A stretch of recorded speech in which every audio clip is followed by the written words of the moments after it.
viendo algunos elementos ya del Código de Recursos Minerales. Y yo les dije que esta semana les iba a traer algunos elementos referentes a entender qué era lo que estaba pasando con los temas de por qué este código, ahora van a ver porque les tengo varias cosas abiertas aquí, les voy a poner un par de videitos también. Este código de minas nuestro es inconstitucional que ha causado problemas, algo muy similar a lo que estamos viendo con esta ley, que es el código vigente del año que 63, o sea que se hizo con la Constitución de 1946, Constitución que decía otras cosas sobre el derecho de minas. O sea, el código es del 63, pero en el 72 se aprueba una Constitución que considera todos los recursos minerales, ¿qué cosa? Propiedad del Estado.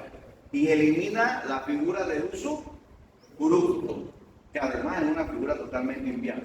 Entonces ya se dan cuenta de lo que ocurre cuando queremos argumentar leyes que han sido hechas previa a una constitución, una reforma constitucional que se hizo precisamente para garantizar cosas que aquellas leyes no. Es lo que acabamos de ver. Por eso es que también me encantó este ejemplo, para que en carne propia estén viendo que se está alegando una ley que alguien dice que está vigente y está vigente porque nadie la ha demandado de inconstitucional, pero es obvio que una ley que se hizo previo a una figura como la habeas data. Entonces, pues definitivamente que querer argumentar es que nadie la ha demandado, oye, así tampoco podemos ejercer el derecho. Es obvio que esa ley previa a la Constitución violenta el espíritu del. Bueno, lo mismo ocurría con nuestro Código de Recursos Minerales, pero yo aquí les vengo a traer unos ejemplos para que los anoten, después lo haremos con más calma. Por ejemplo, los códigos de mina, que no lo van a leer bien, no sé por qué, eso los voy a mandar, ya lo tienen en Teams, todo esto lo tienen en Teams. Para que vean, era el código minero de la República de Colombia del año 1887. Cuando Panamá se independiza, los primeros años de República, Panamá comienza a utilizar este código de mina del 1887. Y cosa que me parece totalmente fuera de lugar, pero bueno, así fue cuando comenzó el país. Algunas leyes que aprueba Panamá de 1904 en adelante, imagínense, decía literalmente por la cual se modifica el código de minas, se referían a estar modificando esta ley de Colombia. Eso no debió ser. Pero lo que ocurrió fue que en Panamá siguieron vigentes durante los primeros años de la República muchas leyes de dónde? De Colombia. Y simplemente siguieron vigentes de hecho, podríamos decir, no de derecho. Entre esas este código de minas, que ha sido parte de mi investigación que hemos encontrado. Además de esto, obviamente, nosotros podemos mostrarle que entonces sí fue, porque en el fallo de la Corte se hablaba de que había un código previo al año 17, ¿no? No hubo códigos en la República de Panamá antes del año 17. Todos los primeros códigos se dieron en el 16 y entraron en vigencia ¿cuándo? En el 17. Esta fue la famosa ley de Unilegos que aprueba el código administrativo, civil, comercial, ¿sí? De minas, penal y otros que todavía están vigentes. ¿Cuáles? El civil y el comercial, imagínense. Pero en ese momento existían también estas normas. Entonces, ¿qué es lo que pasaba en esos primeros códigos de minas? Para que se den cuenta de dónde vienen los problemas. ¿Quién quiere leer? Nada más vamos a leer los primeritos. ¿Alguien quiere leer? La nación es dueña de todas las minas de cualquier clase que sean comprendidas dentro de su territorio, sin perjuicio de los derechos legítimamente adquiridos sobre ellas, pero se concede a los particulares el derecho de captar, cavar en tierra de cualquier dominio para buscar minas y el de disponer de ellas como dueño, con los requisitos bajo reglas que prescriben el presente código. Siga el artículo 2.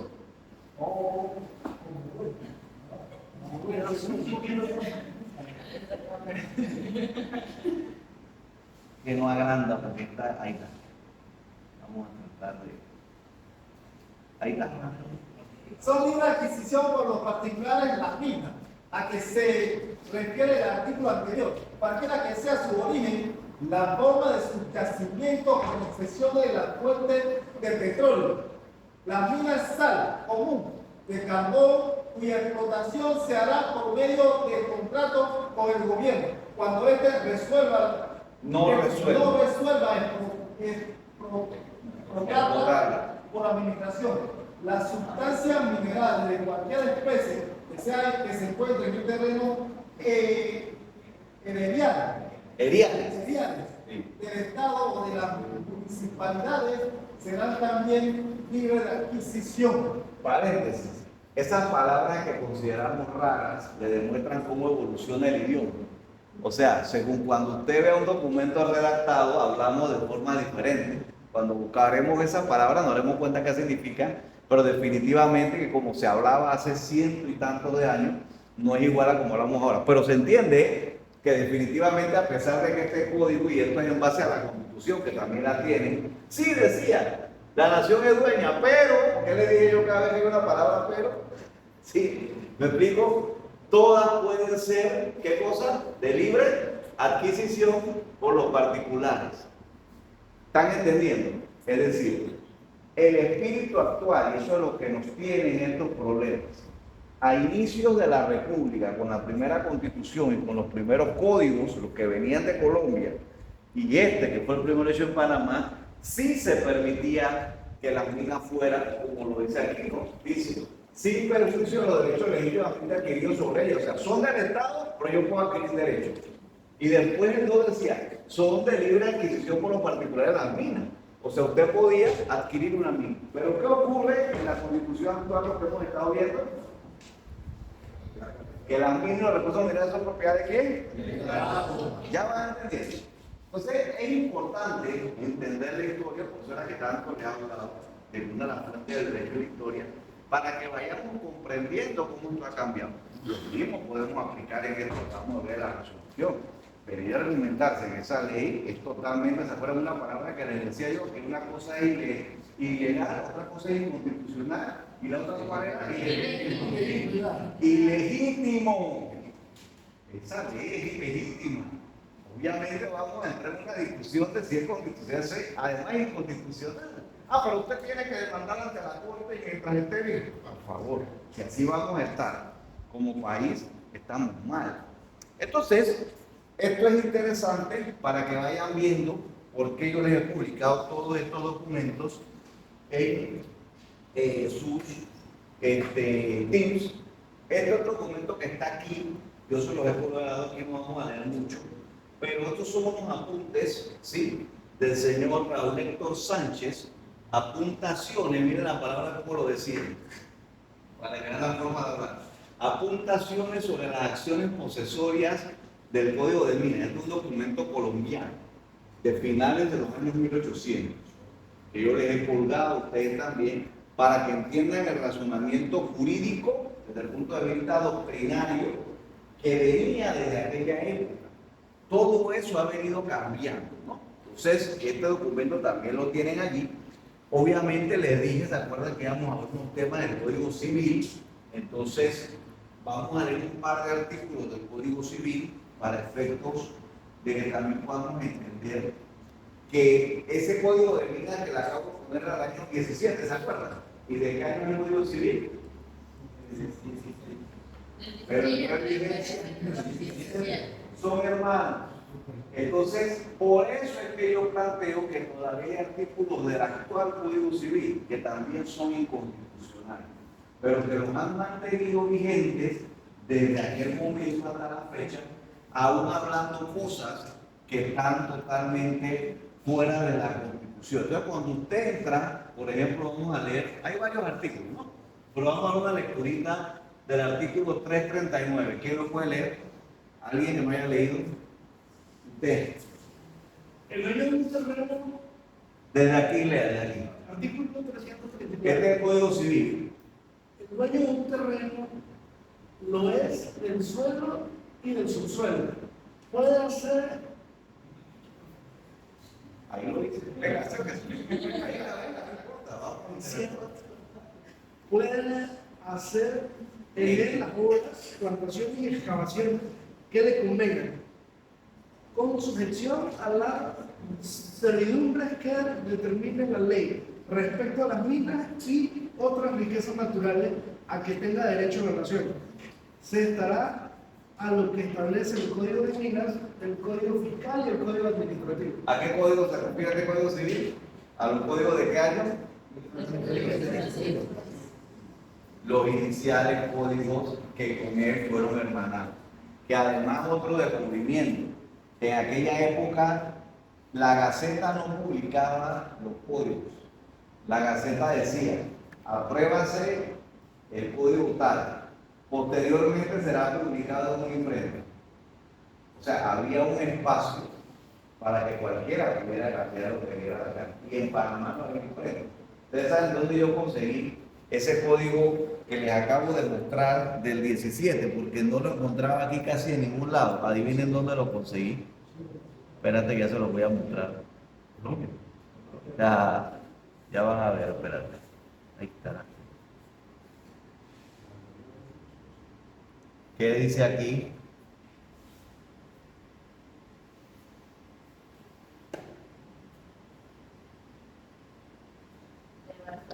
¿Qué dice ahí? Allá lo conseguí. Porque allá lo mandaron en primero. Miren cómo andaba. Entonces son cosas que a veces no les gusta como digo. Porque cómo uno enseña si uno no comienza por enseñar los grandes problemas que hubo en ciertas cosas. O sea, ahí está clarito. Estos fueron los talleres de artes gráficas Henry T. en la calle Córcega 348 en Barcelona, 1917. No sé si no había imprenta en Panamá. Yo no sé. Yo no estaba vivo en esa época.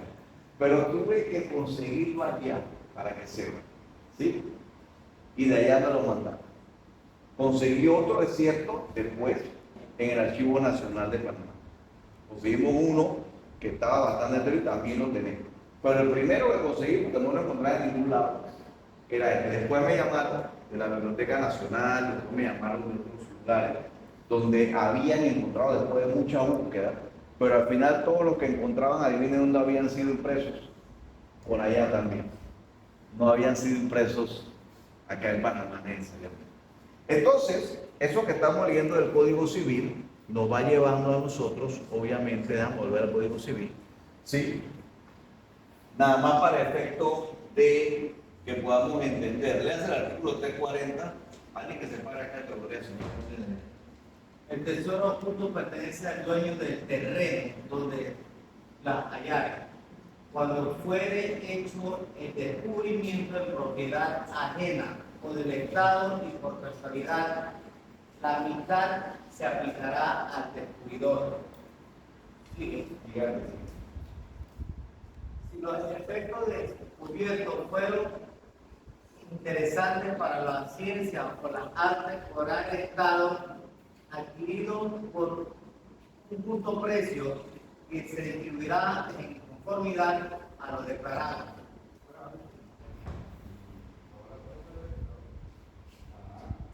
¿Qué dice aquí el 257 con respecto al numeral 8? Primero hace el título del 257. Capítulo 1 de la Constitución, Bienes y Derechos del Estado. Artículo 257, numeral 8. Los sitios y objetos arqueológicos cuya explotación, estudio y rescate serán regulados por la ley. Pertenecen al Estado.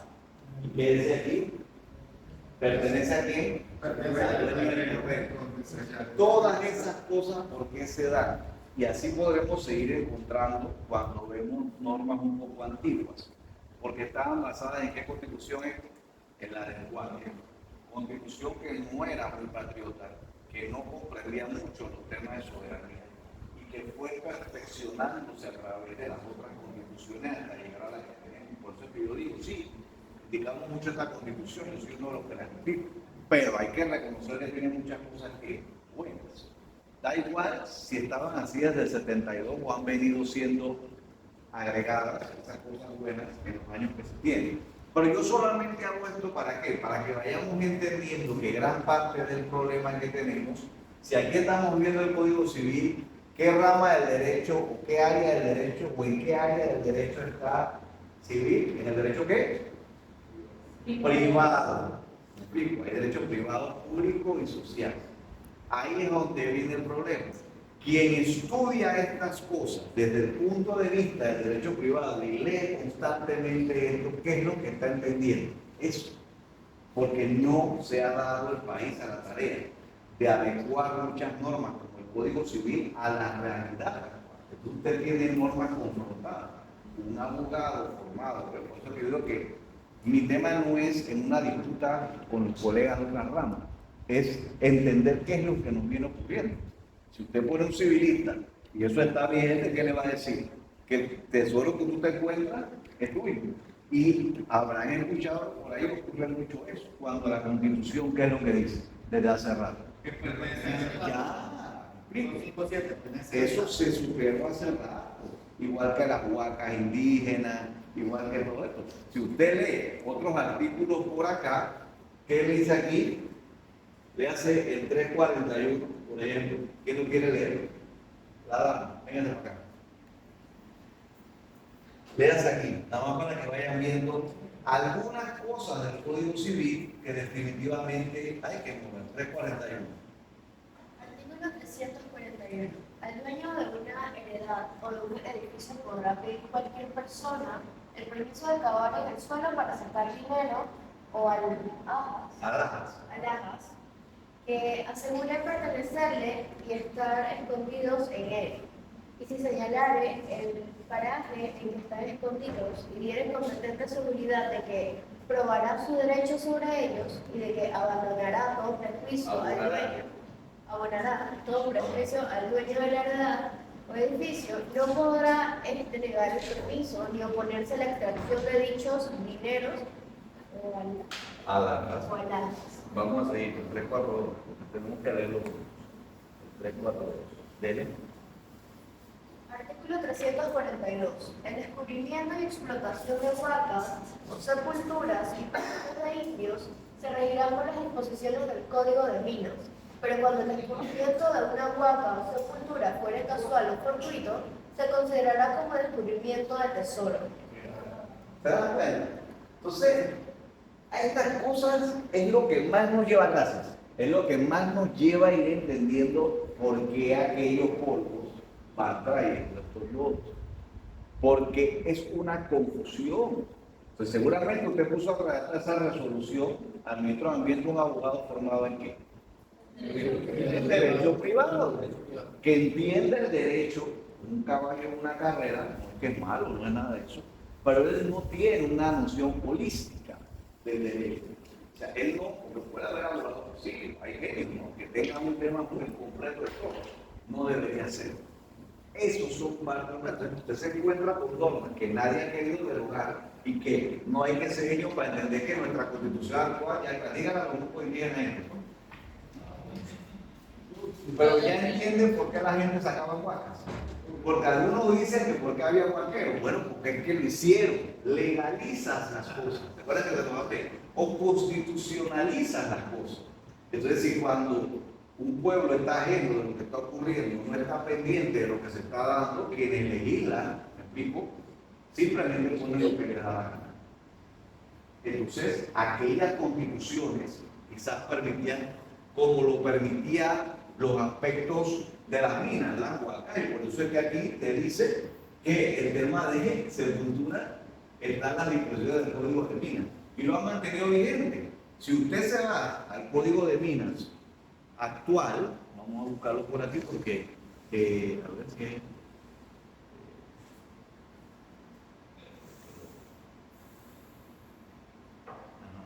Si usted se va al Código de Minas actual, que es el de 63, obviamente eso lo corrigieron, perdón, pero efectivamente esas cosas sí tienen que verse de una manera mucho más amplia. Por ejemplo, cuando nos vamos al tema de, este es el Código de Minas actual. Habíamos leído algunos artículos, ¿se acuerdan? Entonces, cuando vamos a ver el tema aquí en el Código de Minas, nos vamos al artículo 10, por ejemplo, y 11. ¿Qué dice el artículo 10? Este es el Código de Minas vigente actual. Artículo 10. La explotación de tesoros ocultos y huacas indígenas, las arenas comunes, cascados y líquido que se extraiga de las playas, aguas territoriales, riberas y cauces de los ríos, de los materiales arcillosos y calcáreos, los mismos que Calcáreos. Lo mismo que fertilizantes. utilizado en la construcción o en la agricultura y en las salinas y de fuentes de aguas minerales. Se excluyen de las disposiciones de este código, sin perjuicio de las disposiciones relativas al establecimiento de áreas o minerales de reserva. Es más amplio, vamos a explicar las otras cosas, pero el tema es que el civil decía que era él, y este dice no, eso ya no es aquí. Entonces, la legislación no ha sido homologada, eso quiero llegar. Entonces, mientras ciertas cosas que deben ser transversales, más allá de que usted sea especialista en alguna rama del área de derecho privado, público o social, hay cosas que tienen que estar claras. Si no están claras, vienen ¿qué cosas? Los problemas. Entonces es aquí donde hay muchos aspectos que tenemos que homologar y que desde las aulas de clases hay que concientizar y educar para que no importe que usted sea especialista, usted sepa que hay un problema. En el fondo, usted lo que no puede ser es vivazo y a sabiendas de que obviamente hay una pirámide de Kelsen, que hay temas en el tiempo, usted sacarse de la manga una baraja para decir, es que esta ley del 2002, que yo sé que nadie la ha demandado de inconstitucional, a pesar de que todos sabemos que es una ley hecha antes de las reformas constitucionales, de Escazú, de los fallos de la Corte. Yo voy a decir que está vigente, ministro de Ambiente, firme esto, porque a esta ley está vigente y usted no está haciendo una mala, estricta legalidad. No, hombre, no podemos ser abogados así. ¿Están entendiendo lo que está ocurriendo? Es muy similar a lo que ocurre con el tema de los efectos que les dije hablar hoy, ex-nunc y ex-tum. ¿Vieron los videos o no los vieron? ¿Sí? No, ese sí. Tres gatos, no vieron el video. Voy a preguntar ahorita. Eso mismo es lo que ocurre. Es decir, abogados que saben que algo está mal, pero le dicen a los clientes, hágalo, apruebe la ley que es inconstitucional, haga el decreto que es ilegal. La Corte va a demorar en fallar 5 años, 10 años. Y mientras tanto, todo lo que usted haga, por los efectos es nunca. Y ex-tunc, mientras no fue declarada inconstitucional, como eso es de ahí en adelante, todo lo surtido hasta ese instante que fue declarada inconstitucional es válido, aunque el fallo diga que es un exabrupto. Pero mientras la Corte no se pronuncie, la ley está. ¡Qué coraje! Por eso es que yo digo que eso no puede seguir así. Es que aquí vuelve y se están confrontando. En ese tema del efecto. A ver, ¿quién entendieron por efecto ex-nunc? ¿Quién entendió? Ex-nunc. ¿Quién vio el video? O ex-tunc. Ex-tunc es el que va hacia adelante. Es decir, los efectos que del momento que falla hacia adelante no puede regresar a efecto retroactivo. Por fin. Es decir, bueno, Ex-tunc y ex-tunc. A ver, ¿qué? ¿Ah? Ex-nunc tiene efecto retroactivo. y ex-tunc efecto a futuro. ¿Sí? Es decir, que los efectos es la realidad jurídica de la norma. No siempre y no necesariamente una norma jurídica rige en el instante en el que se aprueba o en el instante en el que el fallo se da. Hay veces que una ley, si vamos a la ley, tiene una vacatio que es ley, como el Código Procesal Civil, que entra a regir cuando? En el 25. En octubre del 25. Hay una vacatio ley. Entonces, eso tiene efecto a futuro. ¿Sí? Pero hay veces, como hicieron con la 406, que dijeron que tenía efecto ¿qué? Efecto que sería el efecto que es. Es decir, aunque la hagas hoy, tú le estás diciendo ficticiamente, pero para los efectos jurídicos así es, que la estás haciendo hoy, pero que la hiciste hace 2 años. Comenzó a tener que tú la hagas allá. Y esa ley no surte todos los efectos durante estos años. Está avalando una ilegalidad. Avala todo lo que sea porque la ley. Por eso es que los abogados con estas ficciones jurídicas, porque al final aquí es donde comenzamos a entender eso de que es una ficción jurídica, eso es una ficción jurídica. No somos el doctor Strange, ¿no? Que va a abrir un portal y se va a ir. No, en realidad lo estamos haciendo hoy, ¿sí? Pero al darle el efecto, ¿cómo es? Retroactivo. Entonces dijimos que valía la ley 406 cuando se publicó el fallo de inconstitucionalidad del 17. ¿Sí? Y al contrario, Celso, el problema es que cuando la Corte falla, lo que sea que falla muy bonito, sí, pero aunque falle muy bonito, el efecto es que hacia el futuro, sus efectos surten hacia adelante. Todo lo que sirve de aquí para atrás, lo valido. A mi criterio, libertad de cátedra, eso está mal. Sin embargo, eso es lo que ha venido aplicando la Corte bajo el principio de supuestamente seguridad jurídica, porque dicen que si no sería una locura. Pero es que ahí es donde viene lo que dice el artículo 50 de la Constitución y lo que está diciendo la misma Corte. Si tú me dijeras que los efectos de los fallos están contemplados en la Constitución, yo te diría, bueno, aunque no nos guste es constitucional, como yo digo, lo constitucionalizar, pero realmente no hay nada que diga eso en la Constitución. La norma jurídica donde se habla del efecto solo a futuro de los fallos de inconstitucionalidad está en el Código Judicial. Entonces es una norma legal, no es una disposición constitucional. Eso es un invento que hicieron y que quieren hacer valer como si fuera constitucional, pero no lo es. Pueden buscarlo, hagan el ejercicio después y busquen si en la Constitución hay algo que diga que los fallos de la Corte solo tienen el efecto a futuro. No lo van a encontrar. Sin embargo, sí van a encontrar artículos en el Código Judicial que explican perfectamente ese tema. Y ese es parte del problema. Entonces, claro, cuando ya comenzamos con este laberinto jurídico simple que el profesor Barría nos está enredando con estos temas, tienen que aprender, porque ahí es donde se resbalan los abogados.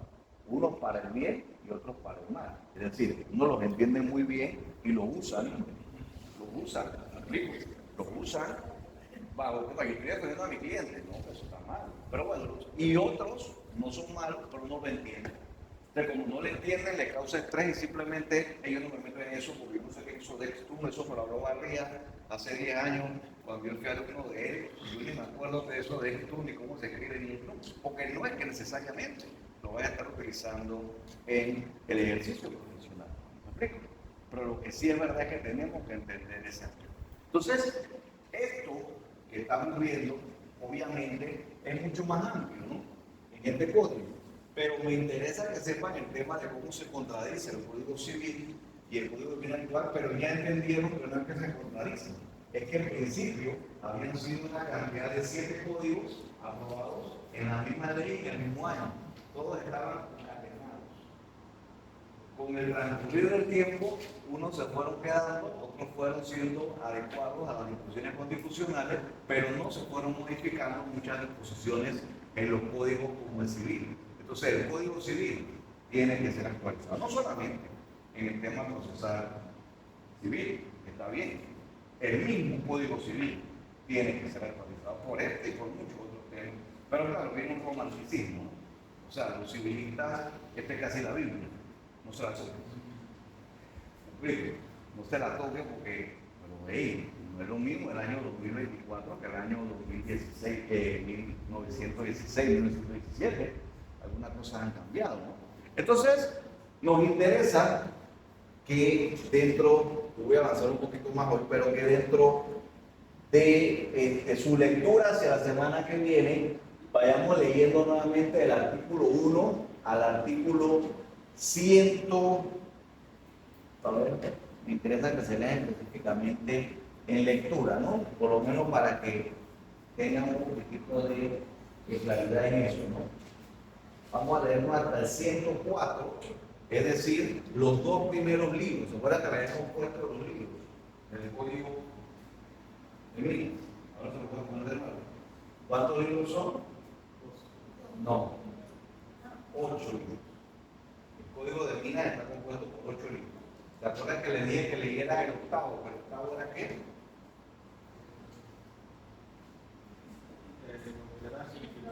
El rosario. El rosario. Le dije, váyanse leyendo el libro octavo. La semana pasada le dije, vean el tema de Extum y Extum, vean el tema del rosario que está en el libro octavo. Quedamos, por lo menos, y le puse unos videos, ¿se acuerdan? Con algunos términos, pero en el libro octavo también están. Claro, definido a lo que era la definición de 1963. Entre lo que algo significaba en el 63 y ahora, quizás algunas cosas han cambiado. Pero importante entender. Entonces ahora les estoy pidiendo que además de ese libro octavo, se den una leidita del artículo 1 al 104, pero que es básicamente el libro primero y el libro segundo. Una simple lectura. Yo después explicaré muchas cosas ahí, pero yo lo por lo menos entiendo. ¿Por qué? Porque en esos dos primeros libros, aquí pueden ver algunos artículos y algunas cositas más, nosotros vamos viendo algunos elementos que nos interesa que les queden claros, como por ejemplo los términos que más o menos ya vimos en los videos y que están relacionados con los tipos de concesión y las clases de minerales, que no es lo mismo. ¿Qué es eso, profesor, de los tipos de concesión? Bueno, básicamente son 4 tipos de concesión. Se los voy a poner aquí para una leidita rápida. Y son 6 clases de minerales. ¿Sí? Entonces, los tipos de concesión, vamos a verlo aquí. Creo que ya lo vimos. Lo voy a dejar para acá.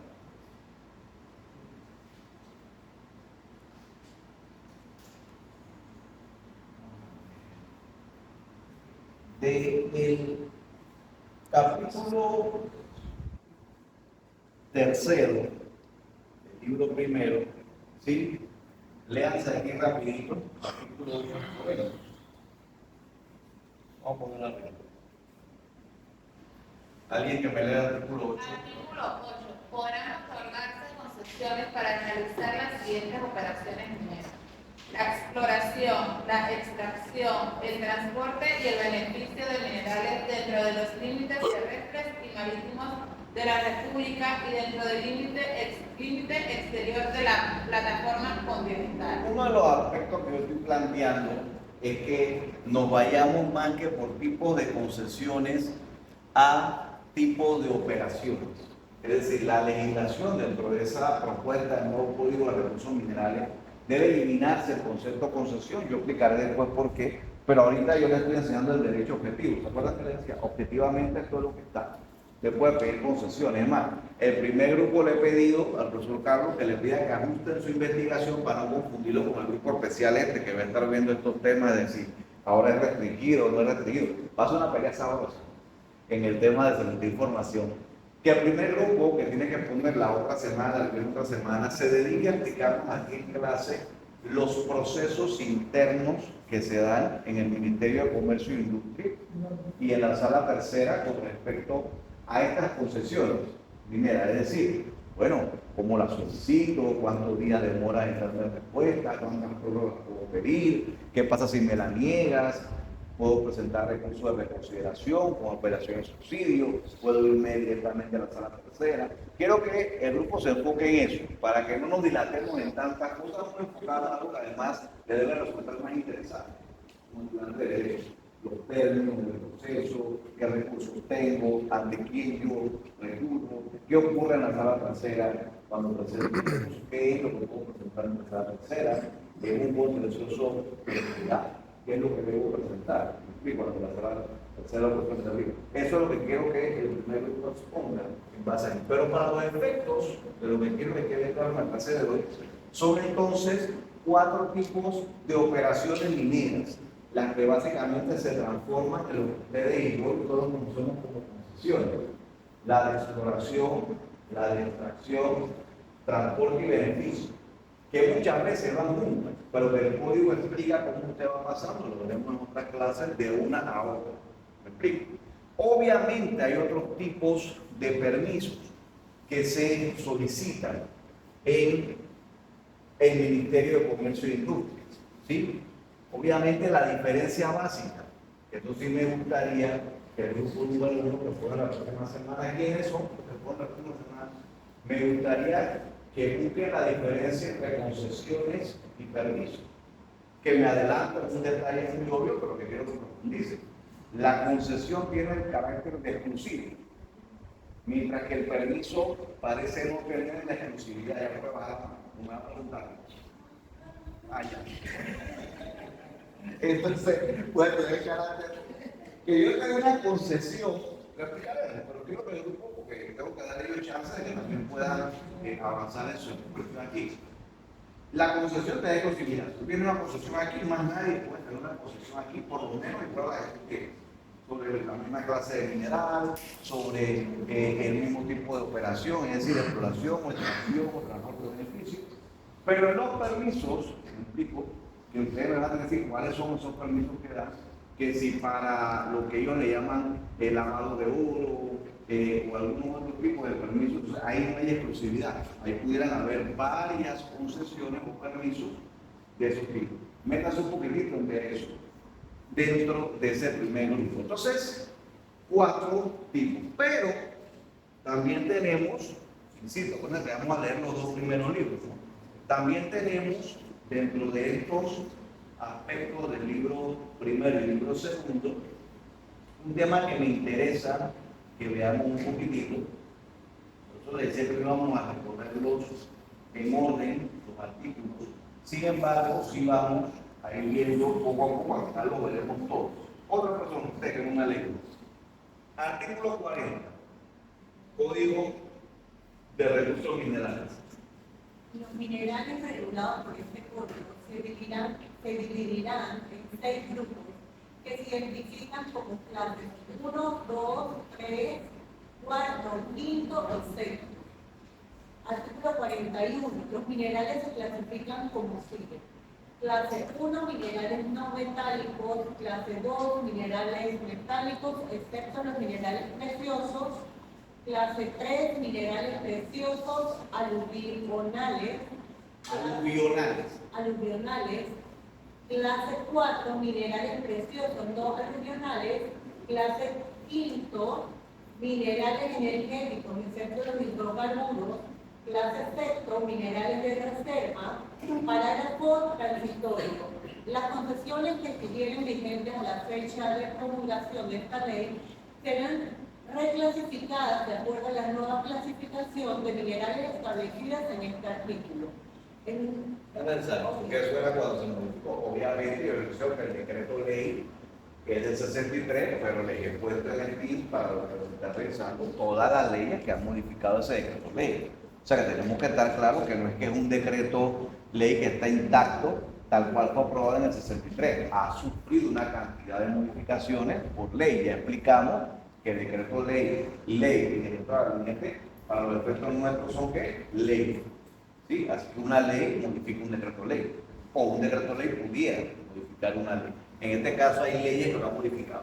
Pero ¿qué vamos entonces aquí también que me interesa que quede hoy en la clase y para los que me están viendo virtualmente en las lecciones esta semana? Que hay 6 clases de ¿qué? De minerales desde el punto de vista legal.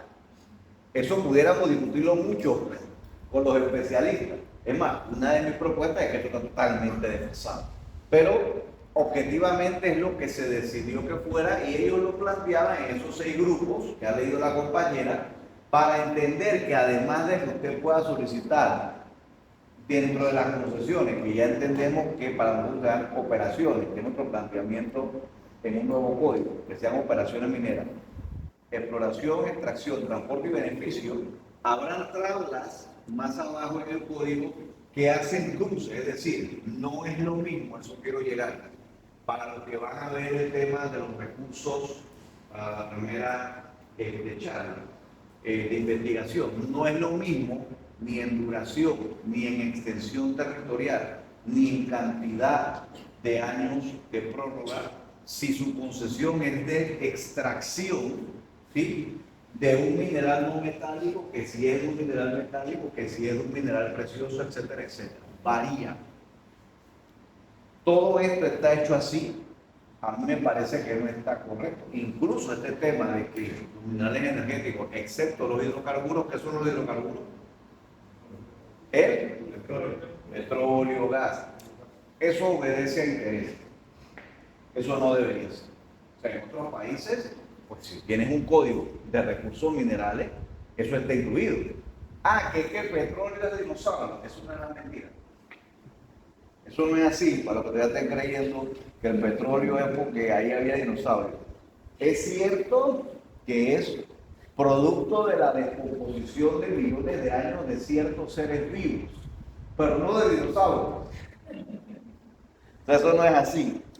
Son generalmente microorganismos que existen por millones y millones de millones, muchos años, y que se acumulan cuando se mueren y se siguen muriendo y se siguen muriendo, y las capas obviamente de la Tierra los van, y son millones de años, y causan este efecto. Pero no es que ahí murieron dinosaurios y vas a encontrar un velociraptor, no, eso es otra gran mentira, y lo pueden buscar, eso no es así. Entonces, sacar a los hidrocarburos de un código de recursos minerales, obviamente para el lector acucioso, le parece que está fuera de lugar. ¿Pero por qué lo hicieron? Porque tiene en este país una secretaría que se llama Secretaría de ¿qué? ¿Quién me dice?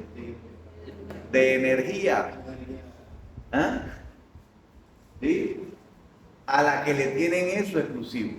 Si tú vas a ser serio y vas a ser un país que reglamente la extracción de tus recursos minerales, dentro de los cuales están los energéticos, tienes que tener un nuevo código que los avale y una autoridad que los regule. Y no lo puedes hacer por separado porque el grupo de interés no quieren que esto se vea aquí o que se vea allá. Y entonces al final ahí no hay petróleo en Panamá.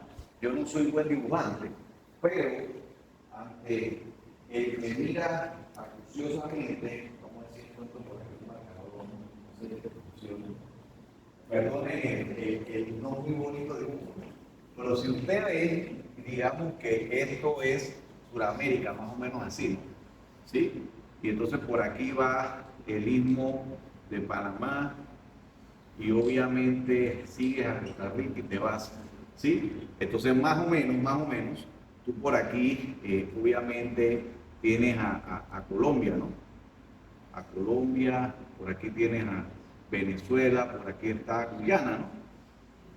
Guyana, por aquí tienes a quién, a Ecuador, ¿no? Ecuador, Perú, ¿verdad? Perú, ¿sí? Más o menos por aquí está Trinidad y Tobago. Entonces, tú tienes petróleo, y aquí no hay petróleo. O sea, ¿cómo así? ¿Cómo hay petróleo a todo mi alrededor? Ay, pero nosotros no tenemos petróleo. Obviamente hay petróleo y hay gas. Para el que no lo crea, sí hay. No es una clase de geología, ni es una clase para ingenieros en minería. Pero mi clase tiene que saber que claro que en Panamá hay petróleo y hay gas.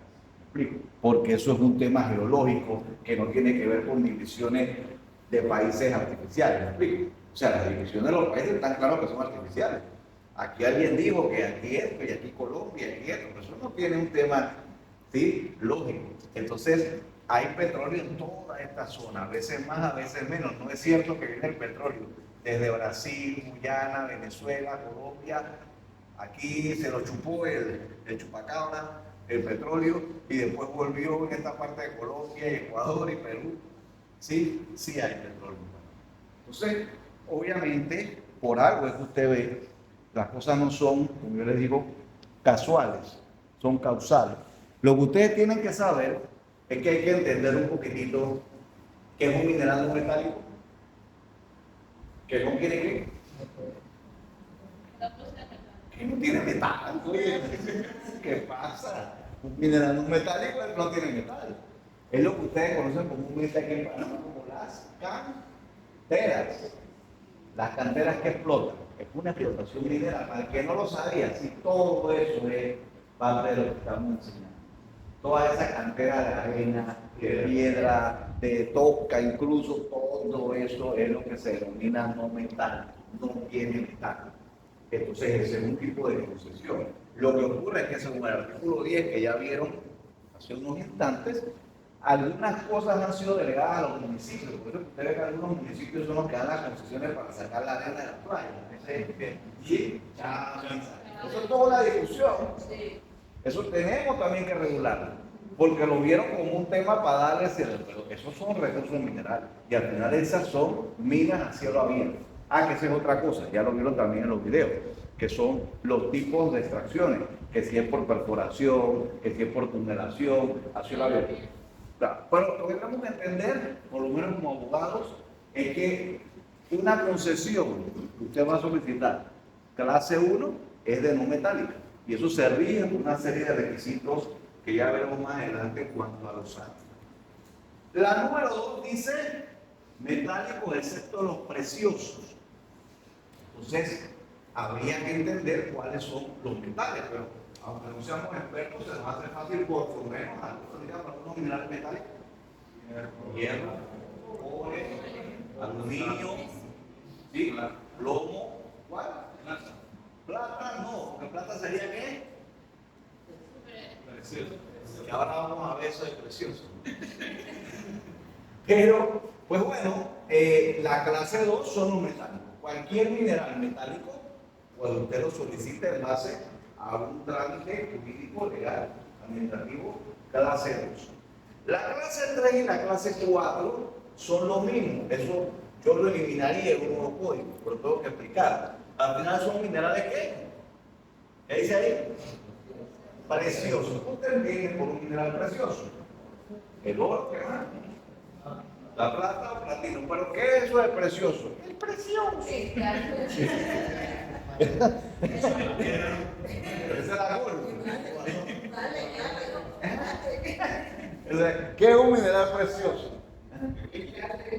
¿Qué orilla? ¿Qué más? No sé. ¿Qué dice la entrada, compañera? Escaso y difícil de obtener. Ese está interesante. Entonces, si fuese eso, lo que ella está diciendo, ya incluso el concepto de preciosura ya no es lo que se entendía antaño, un código viejísimo. Sí, antaño era el oro, la plata, el platino, pero ¿qué ahora le ha dado un carácter de precioso a un mineral? ¿La qué? Sus celulares, ¿la qué? La tecnología, eso no existía ni en los años 60 y mucho menos antes. Entonces, ese concepto tradicional de preciosura sobre el tema de valor y escasez, claro, si el oro estuviera regado como la arena, pues precioso, aunque bonito, no sería precioso ni caro, sería muy barato. Es muy difícil obtenerlo, pero ahora es más difícil que cosa. El paladio, por ejemplo, el rodio, por ejemplo, el litio, por ejemplo, las tierras raras, son los dos videitos que les voy a poner antes de que nos vayamos. Entonces, el concepto de preciosura ya ha variado, por eso es que para mí esto tiene que cambiar totalmente a otras definiciones. Y sobre el tema de aluvionales o no aluvionales, después se lo voy a explicar porque me come el tiempo, pero tiene que ver con su disposición en la corteza terrestre. Es decir, lo que hace que un mineral precioso sea aluvional o no aluvional es porque está obviamente, cuando ustedes ven lavar oro en la quebrada, esos son aluvionales, ¿sí? O sea, mientras que los no aluvionales son los que están básicamente en vega. Por ejemplo, como los minerales energéticos, pues los que producen energía, carbón, ¿sí? Uranio, ¿sí? Y por supuesto, a mi criterio, los hidrocarburos, por ahí lo han incluido. Y los de reserva, un tema netamente arbitrario de parte de quién, de parte del Estado. Eso lo explicaremos. Lo que me interesa es que sobre el código, por eso que tienen que leer los dos primeros libros que demos allí. Y sobre, préndeme la bocina de esa aprieta ahí, que ya se pueden subir. Sobre los últimos dos temas, como siempre les cumplo con la hora, vamos a ver en esta presentación. Para los que están llegando nuevos, esto era lo que yo les explicaba del resumen estructural. Para los que no lo han visto, esto está en cuanto al resumen estructural de...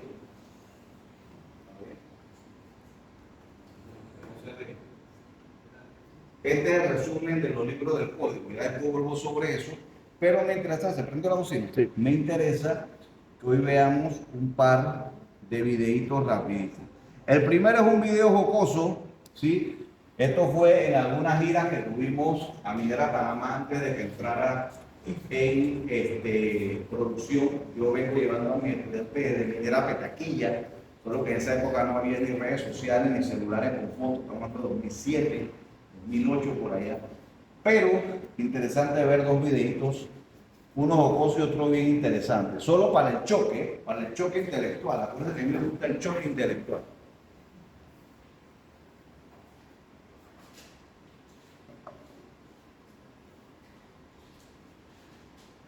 Vamos a ver si la tecnología nos lo permite.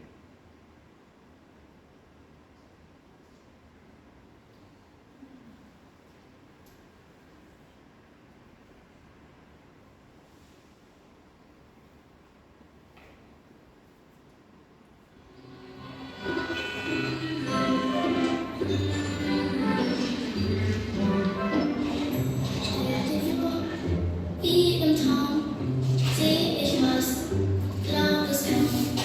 Alles was von Hand gemacht, das geht grad vorbei. Ich schau mich sing ein Lied, da verlass mich hin. Schau mit mir, egal wohin, meine Hand und glaub. Wie im Traum seh ich was.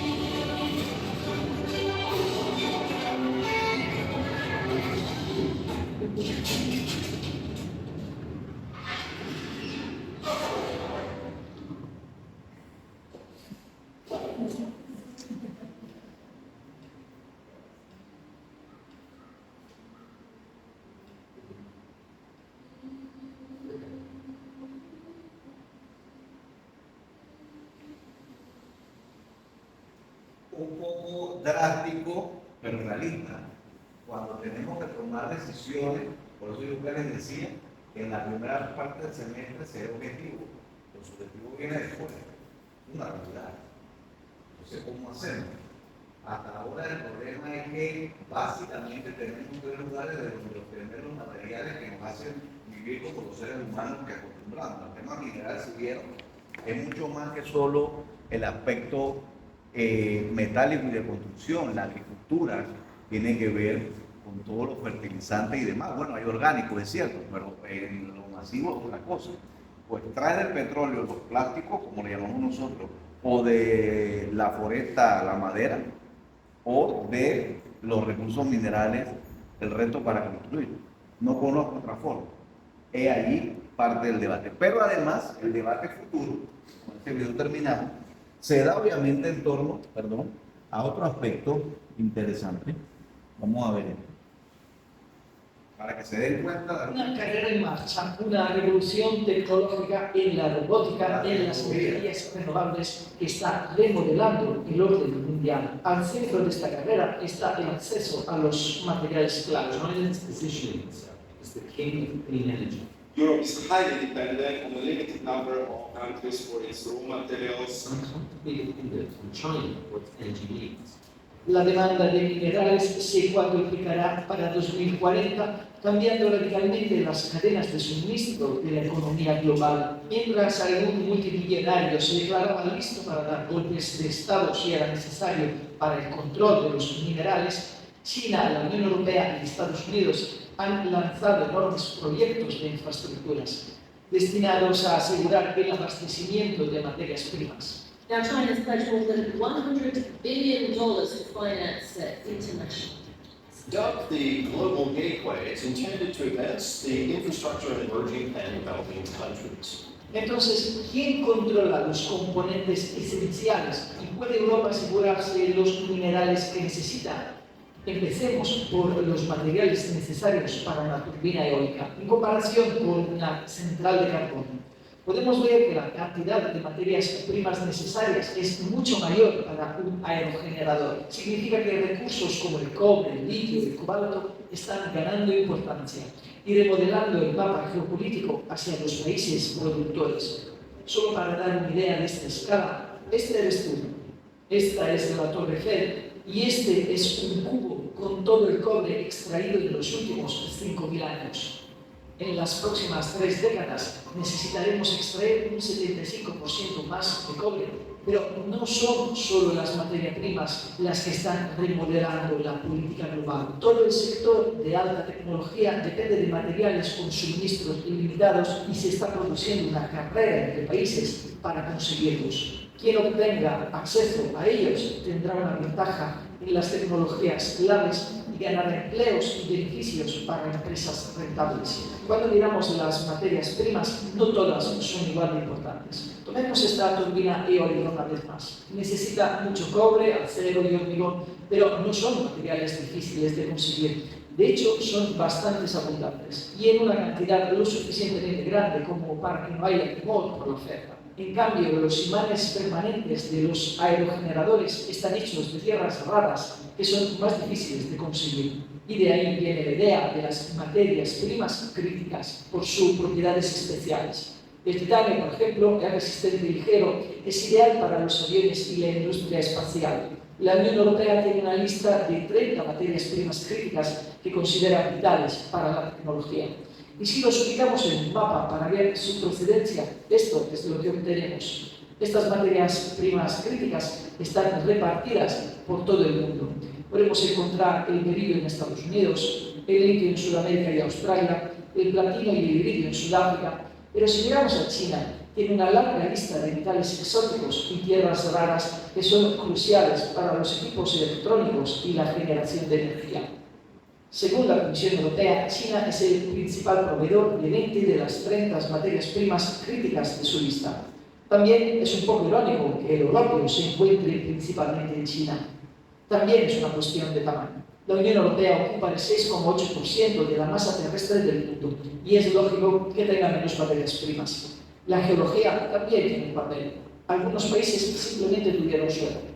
Además, hay razones políticas para extraer estos recursos estratégicos. En función de la distribución geográfica de estos recursos, la Unión Europea ha clasificado las materias primas según su riesgo de suministro. En la parte inferior de esta lista están los recursos que la Unión Europea obtiene por sí misma o por un conjunto de proveedores. En la parte superior están los recursos que tienen proveedores limitados. Ahora vamos un paso más allá para analizar las cadenas de suministro de las diferentes tecnologías, pero antes tenemos que tener en cuenta un factor histórico claro. En los años 80 y 90 Europa cerró la mayoría de sus minas por 2 razones: proteger el medio ambiente y la escasa competitividad de esos yacimientos. La minería es una actividad muy contaminante y además el coste de las materias primas extraídas en Europa era más alto con respecto a las importaciones. Este es un informe de la Unión Europea. Examina las cadenas de suministro de 9 tecnologías vitales que van desde las energías renovables hasta la fabricación de chips y drones. Todas estas tecnologías están vinculadas a las energías renovables y la defensa. Y si observamos quién controla los diferentes pasos de las cadenas de suministro, esto es lo que encontramos. En partes significativas, un país ha desarrollado la ventaja: China. China no solo tiene reservas significativas de materias primas críticas, en particular controla el 95% del suministro mundial de las tierras raras a través de empresas estatales, pero también se ha asegurado los recursos que no tiene comprando minas de cobalto y litio en todo el mundo. Se ha convertido en el líder mundial en el procesamiento de estos materiales, hasta la fabricación de bienes. China juega un papel clave en la cadena de suministros de 5 de las 9 tecnologías estudiadas en el informe, y su mayor control es sobre la industria de los paneles solares. Esto plantea un problema. Europa está impulsando una economía digital y sostenible a través del Pacto Verde Europeo. Este plan depende de las cadenas de suministro que atraviesan China. 98% of the rare earth elements we need come from single supplier, China. En 2010, China estableció cuotas que limitan la exportación de tierras raras. Frente a una posible guerra comercial, los países están dando cuenta que depender de un solo proveedor extranjero para las industrias fundamentales no es una estrategia viable a largo plazo, especialmente porque estos mismos materiales son vitales para la industria de la defensa. La Unión Europea intenta ahora reindustrializarse y traer la producción de tecnología claves de vuelta a Europa, pero tendrá que asegurar el abastecimiento de las materias primas críticas. Veamos las diferentes opciones políticas que existen para abordar estos cuellos de botella. El primero es obtener materiales en Europa mediante el desarrollo de la minería local. Tiene como objetivo producir el 20% de la demanda europea de imanes y de tierras raras para 2030. Si se estableciera una cadena de suministro a escala europea, con la creación de minas de litio en Portugal, se podría cubrir todo el suministro europeo hasta 2050. Pero Europa tiene cantidades limitadas de materias primas críticas, lo que significa que tiene que buscar otras fuentes. Puede hacerlo aumentando el reciclaje y asegurarse de que las materias primas que circulan en la economía de Europa permanezcan allí. Cada panel solar, coche eléctrico o dron importado a Europa trae consigo pequeñas cantidades de materias primas críticas. A través del reciclaje, Europa puede quedarse con estos materiales. Actualmente Europa no recupera el litio ni ninguna otra tierras raras. Se estima que esto podría proporcionar entre el 40 y el 75% de las necesidades de metal limpio de Europa en 2050. Y por último, también está la geopolítica y el desarrollo de asociaciones con proveedores claves. Esto es algo que China ya ha hecho con su iniciativa de la Ruta de la Seda. China ha construido infraestructuras a cambio de la explotación de minas en gran parte de África y América del Sur. Para competir, la Unión Europea anunció un proyecto de infraestructuras de 300.000 millones de euros llamado Global Gateway, que ahora es parte de un programa de infraestructuras aún mayor liderado por el G7 para aumentar su posicionamiento y obtener contratos mineros en África y Asia del Sur. El problema es que construir una mina lleva tiempo. En el caso del litio se necesita de 5 a 10 años para desarrollar el proyecto. Eso significa que alcanzar la ventaja de China con el control de las cadenas de suministro del mundo será una tarea difícil. Y como región pobre en minerales, la escasez de recursos es probablemente algo con lo que Europa tendrá que lidiar, y es algo que debería reflejarse en su estrategia industrial y en sus planes de futuro. Bueno, entonces eso nos redondea nada más para que tengan una idea en los 60 segundos que me quedan de clase de lo importante que es estudiar el derecho de minas a 60 segundos. Sí, tener claro el panorama, porque no es bueno ni es malo. No es si la resolución que nos tocó por casualidad en esta clase analizar está correcta o no. Seguramente está incorrecta. El tema es que el país tiene que tomar decisiones en base a una realidad que hombre, esa decisión es lo que sí es cierto, es que los juristas que estamos formando tienen que saberlas tomar en base a distintos elementos de sano juicio y de control y cumplimiento de la constitucionalidad para que sean los mejores intereses de quién, del Estado y de su población, los que al final se vean beneficiados por cualquiera de las decisiones, y en eso seguiremos formándolo en próximas clases. Que tengan bonito fin de semana.